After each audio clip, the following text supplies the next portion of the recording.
Hello guys! Ako si Kuya Gizmo at ito ang aking channel. Today, mag-quick unboxing tayo itong bago release ng Infinix, itong Hot 50i. Check natin ano yung nasa loob ng box, static specs. Tara, unbox na natin.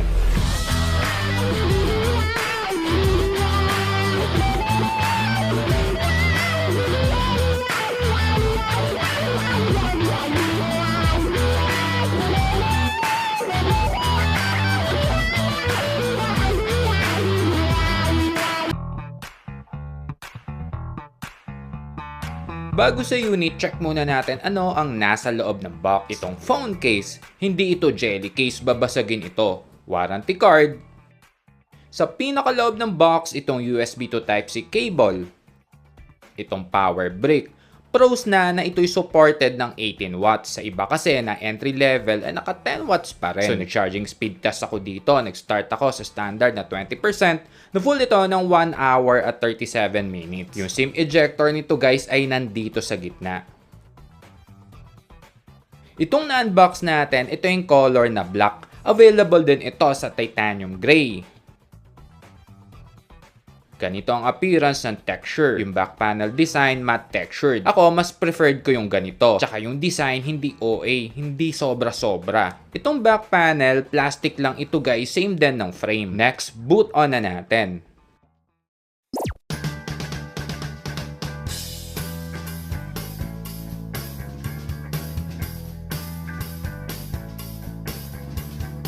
Napansin ko meron yan nakalagay na screen guard or screen protector. Next, punta na tayo sa specs. Ang screen size nito ay 6.7 inch na HD Plus na IPS display. Na ang pros, 120Hz na ang kaya nito, pero makakapili ka naman sa 60 or 90Hz. Pros ulit, nakisabay na rin ito na kahit entry level lang ay naka-punch hole screen na.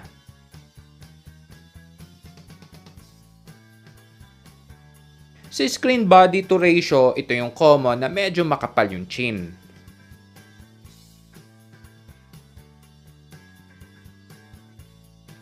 Sa Widevine, sa mga nagne-Netflix, meron itong L1 Full HD. Ang network nito guys ay 4G, so test na rin tayo sa data speed.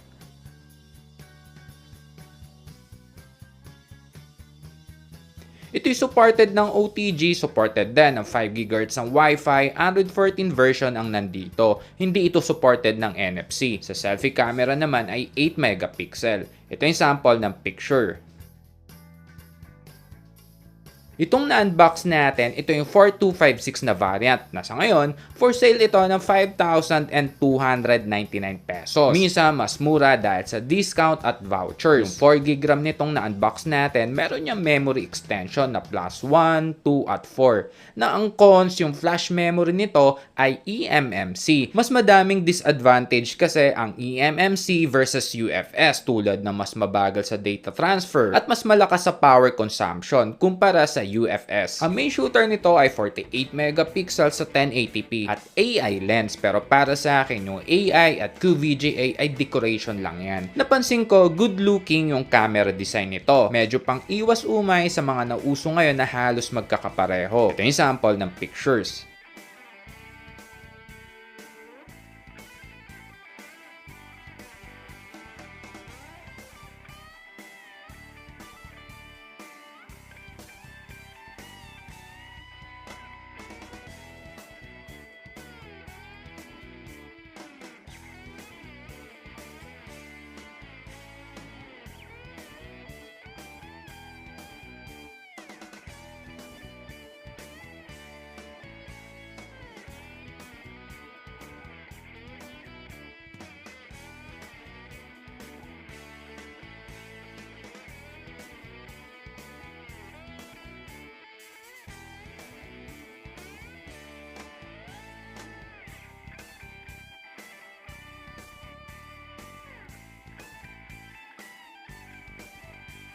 Sa video settings na meron dito ay 720, 1080 at 2K resolution na meron lang 30fps, wala nang iba.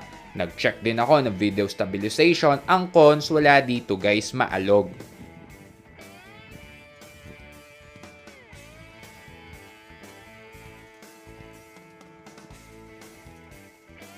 Ito yung sample ng smartphone na mura pero magandang stabilization, meaning pwede naman talaga na kahit entry level lang.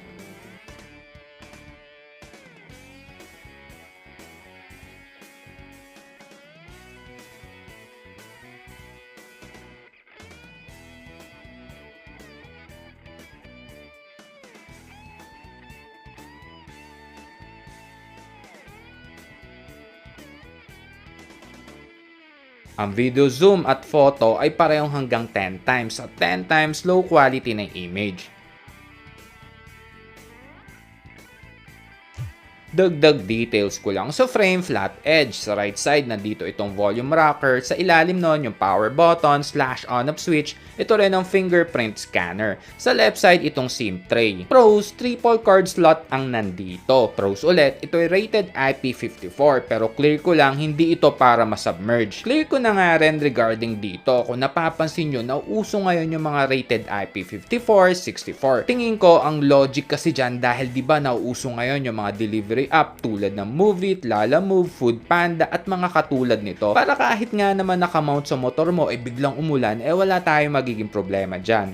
Moving on, sa ilalim naman itong speaker grill, charging port, primary mic at itong 3.5 jack. Sa taas yung pangalawang speakers. So dual speaker ang meron tayo dito. Ito yung tunog ng speaker.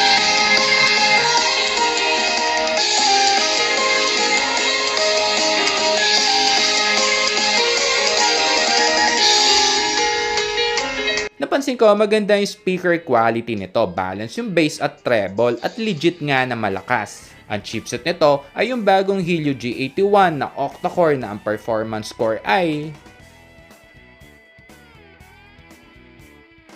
So nag-game test ako dito, linagay ko yung link sa comment section para di sobrang humaba para makasave din ng time sa mga hindi naman gamer. Ang goal natin sa game test para ma-check natin kung playable ba or kung malag ito sa mga game apps na itetest natin. Detalyado yan mula sa game time, battery consumption at yung init ng phone bago at pagkatapos ng laro.